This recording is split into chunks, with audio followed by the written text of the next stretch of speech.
Hello नमस्कार। संस्कृत धारा channel पर सभी का स्वागत है। और जैसा कि हम सभी जानते हैं कि आज कोरोना काल के चक्कर में जैसे सारे स्कूल और कॉलेज और सब कुछ बंद है, तो इसलिए हमारा जो क्लास बनाने का उद्देश्य यही है, जैसे 10th क्लास के स्टूडेंट हैं तो उनको कोई समस्या ना हो, तो उसके सिलेबस से रिलेटेड हम क्लास बना रहे हैं। तो आज हम जो क्षितिज भागदौड़ जो 10th क्लास की बुक है उसका जो है हम एक लेसन के विषय में पढ़ते हैं।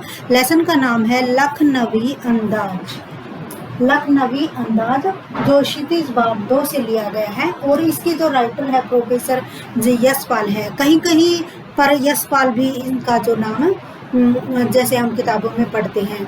तो यशपाल जी का जो जन्म है वो जैसे 3 दिसंबर 1903 ईस्वी को हुआ था, और इनका जो बचपन था वो कांगड़ा जिले में जैसे बीता, और ये हिमाचल प्रदेश के आसपास के रहने वाले थे। और इसके अतिरिक्त जो इनका जो जन्म के पश्चात इनका जैसे हम सभी जानते हैं 1903 के आसपास जैसे हमारे देश का जो वातावरण कैसा था, तो उस समय में यशपाल जी का संबंध है भगत सिंह के से भी रहा, और अन्य जो क्रांतिकारी है हमारे देश के, तो उनसे भी इनका जो संबंध रहा। और इनका जो संबंध व्यंग्य लिखने वाले जो राइटर में इनका जो नाम लिया जाता है। और इसके अतिरिक्त इन्होंने कहानियाँ लिखी और बहुत सारे व्यंग्य लिखे, रिपोर्ट लिखी और डायरी लिखी, और इसके अतिरिक्त इन्होंने जो नाटक भी लिखे। इनकी प्रमुख जो रचनाओं में हम जो नाम लेते हैं इनकी कहानियों में, जैसे पिंजरे की उड़ान और तर्क का तूफान, ज्ञानदान व दुलिया। और इसके अतिरिक्त इनके जो नाटक है नशे की बात और रूप की परख, और जो गुड बाय दर्दे दिल। तो ये जो इनकी जो नाटक है। और इसके अतिरिक्त व्यंग्य इनका प्रसिद्ध एक व्यंग्य है चक्कर क्लब। चक्कर क्लब इनका प्रसिद्ध व्यंग्य है। और जो आज की जो हमारी जो कहानी है लखनवी अंदाज, ये भी एक व्यंग्य के रूप में ही लेखक जो इस कहानी में प्रयोग करता है और व्यंग्य भरे जो शब्दों का इस्तेमाल करता है। इसके अतिरिक्त जो इन्होंने एक संस्मरण भी लिखा जैसे हिंदी साहित्य में, तो इनके जो संस्मरण बहुत ही प्रसिद्ध हुआ, तो उसका जो नाम था सिंहावलोकन। संस्मरण का नाम था सिंहावलोकन। और इसके अतिरिक्त इन्हें क्या है पद्म भूषण दिया गया, और इन्हें सोवियत लैंड नेहरू पुरस्कार 1970 में दिया गया। और हिंदी साहित्य सम्मेलन और प्रयाग का मंगला पारितोषिक जो प्रसाद जो इन्हें जो पुरस्कार दिया गया 1971 ईस्वी में। इस प्रकार अब हम लेसन के विषय में पढ़ते हैं कि लेसन में क्या बताया गया है। तो ये तो था लेखक का जो परिचय।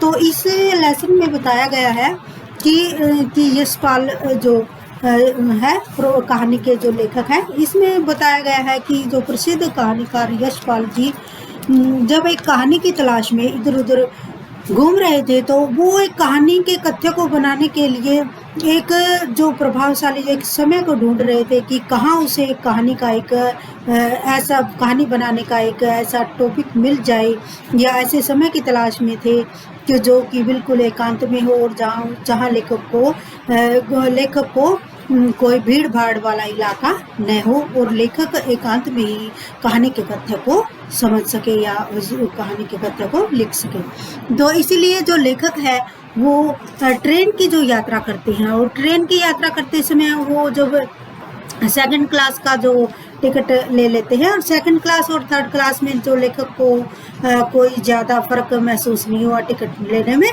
तो राइटर है एक जो डब्बे में जो रेल का जो 2nd क्लास का डब्बा था, तो उसमें जो सवार हो जाते हैं, तो वहाँ पर ये जो सारा जो वातावरण है ये लखनऊ के आसपास का जो वातावरण दिखाया गया है इस कहानी में। तो लेखक जब रेल के डब्बे में जब सवार हो जाते हैं, तो वहाँ पर एक सफ़ेद पोश एक व्यक्ति को देखते हैं, और वो व्यक्ति उसे नवाबों की तरह दिखाई देता है कि हम सभी जानते हैं कि जो लखनऊ है वो नवाबों का शहर है। तो यहाँ पर जो नवाब थे जो एक जैसे रेल के एक बर्थ पर बैठे थे, अर्थात एक सीट पर बैठे थे, और वो जब लेखक ने जब गाड़ी में प्रवेश किया, रेल के डिब्बे में प्रवेश किया, तो उन्होंने लेखक की तरफ कोई विशेष ध्यान नहीं दिया। इसे देखकर राइटर जो सोचने लगा कि यह जो व्यक्ति है यह सोच रहा था कि जो रेल का जो डिब्बा है वह केवल उसके लिए ही आरक्षित है, न कि लेखक के लिए। तो इससे जो राइटर है वो एकदम चुपचाप वहाँ खड़ा हो गया। तो इतनी देर में जो नवाब थे, जो लखनवी अंदाज में थे, तो उसने एक जो तौलिया रखा हुआ था और तौलिए पर जो 2 खीरे रखे हुए थे, तो उसने लेखक को देखकर वो जो दो जो खीरे रखे थे, उसने पहले उन खीरों को धोया और फिर धोने के पश्चात ही उनको रगड़कर उनका झाग निकाला और इसके पश्चात जो खीरे को काट दिया और एक तौलिए पर रख दिए। तो इससे लेखक को सोचने लगा कि यह जो लखनवी जो अंदाज का जो नवाब है, तो यह खीरे अब खाएगा। तो लेखक को जैसे नवाब ने बिल्कुल अनमने मन से पूछा कि खाने हैं, केवल हाँ ना के जवाब में। तो लेखक ने जवाब दिया कि नहीं, मुझे इच्छा नहीं है। तो लेखक अपना जो आत्मसम्मान था उसको गिरने नहीं देना चाहता था और इससे जब लेखक ने खीरे खाने से मना कर दिया, तो जो नवाब था उसने उन पर जो जैसे नमक मिर्च लगाकर उन खीरों को खाना स्टार्ट किया। और जब वो खाना स्टार्ट किया खीरे को, तो वो अपने मुंह की तरफ ले जाकर उन खीरों को की तरफ उनका जैसे उन खीरों का जैसे वो कैसे मतलब इष्ट दिखाई देते हैं, यानी कि स्वादिष्ट किस प्रकार है, केवल मुंह तक ले जाकर और केवल उसने उन खीरों को सूंघा और इस प्रकार एक एक सूंघ कर जो एक एक डॉट है अर्थात एक एक फाँक को रेल के डिब्बे से बाहर फेंक दिया। इससे जो लेखक है वो जो नवाब का जो बाहरी जो दिखावा है उसकी तरफ ही जो लेखक का जो ध्यान गया कि कैसे जो लोग होते हैं वो बिना खाए भी कैसे उनका जो पेट भर जाता है। तो जब लेखक यह सब देख रहा था, तो उसने जब उस नवाब को बाहर फेंकते हुए खीरे को देखा, तो वह सोचने लगा कि कैसे कैसी दुनिया है, जैसे इस तरह की जो इष्टतम जो चीज़ है उसको भी बाहर फेंक रही है। और इसके पश्चात जब नवाब ने जो आखिरी जो डांट या अर्थात आखिरी जो खीरे की डांट जब फेंकी, तो वह कहने लगा कि जो खीरा लजीज होता है लेकिन होता है शकील, नामुराद मेघे पर प्रभाव डालता है। तो इसमें जो नवाब के कहने का अर्थ क्या था कि जो खीरा होता है वो बहुत स्वादिष्ट होता है, यानी कि बिना खाए ही जो नवाब है उसका पेट भर गया। कि खीरा कैसा होता है, स्वादिष्ट होता है, लेकिन होता है शकील का अर्थ होता है भारी, लेकिन ये अपना हमारे जो पेट के लिए भारी होता है और जैसे हमारे जो शरीर पर प्रभाव डालता है। और तो इससे जो लेखक के जो ज्ञान जो चक्षु है वो एकदम खुल गए और वो सोचने लगा कि कैसे नवाब जो मेरी कहानी, जैसे मैं कहानी के चक्कर में था कि कहीं मुझे उचित माहौल मिल जाए और एक ऐसा कथ्य मिल जाए और एक नई कहानी का एक जो पात्र उसे मिल गया, तो इसी कहानी के बिना कथ्य की कहानी के ही लेखक को अपना जो पात्र मिल गया। तो इस कहानी में यही बताया गया है कि जो हमारा जो 1960 के आसपास की जो कहानी है वो इस प्रकार की कहानी लिख दी जाती थी किसी व्यक्ति पर, किसी चीज़ पर, ऐसे व्यंग्य भरे जो शब्दों को लिख दिया जैसे। और व्यंग्य राइटरों में हरिशंकर परसाई को भी हम ले लेते हैं। तो इस प्रकार जो लेखक है यशपाल जी, तो उसका कहानी बनाने का जो यही जो लक्ष्य था कि बिना कथ्य के भी लोग कैसे नई कहानी की बना लेते हैं। तो आज हमने जो यशपाल द्वारा जो रचित जो कहानी थी लखनवी अंदाज, उसके विषय में पढ़ा। तो हमने पढ़ा कि लखनवी अंदाज की के लोग कैसे अपना जो बाहरी जो दिखावा है उसको केवल बाहरी दिखावे को ही ज़्यादा समझते हैं, न कि जो जैसे नवाब ने किया कि अपना पेट भरा बल्कि खीरे से, बल्कि खीरा खाने के केवल अंदाज को ही दर्शाया और किस तरह उसने जो खीरे की फाँक को उसने बाहर फेंका।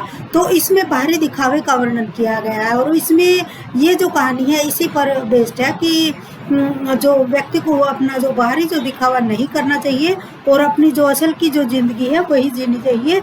और प्रत्यक्ष जीवन ही सबसे बढ़िया जो जीवन होता है।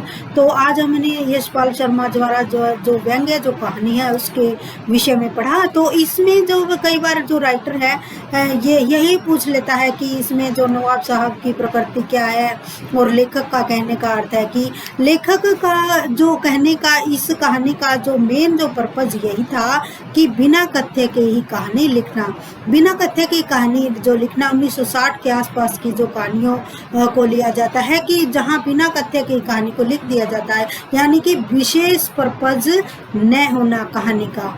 तो यही जो कहानी को जो लिखने का जो लेखक का पर्याय है। तो आज हमने लखनवी अंदाज यशपाल द्वारा जो कृत जो कहानी है और जो व्यंग्य कहानी उसके विषय में पढ़ा। इसके जो विशेष के रूप में हम क्या पढ़ेंगे कि जो इसमें जो अभिधा शक्ति का प्रयोग किया गया है।